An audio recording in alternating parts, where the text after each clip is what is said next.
Pinupuri ka namin, O Diyos, Ama, Anak, at Espiritu Santo. Salamat, Ama, na ibinigay mo sa amin si Jesus na iyong anak, na namatay para sa aming kasalanan, iyong muling binuhay, iniakyat at iniluklok sa iyong kanan sa langit.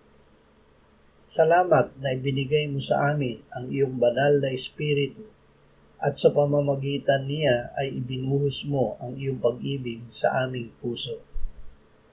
Ama, tuwing makikinig kami ng iyong salita, ipamalay mo sa amin na ikaw at ang iyong anak ang aming naririnig. Ang pananahan ng iyong salita sa aming puso ay pananahan mo at ng iyong anak sa amin. Salamat na ang iyong salita ay aming buhay. Amen.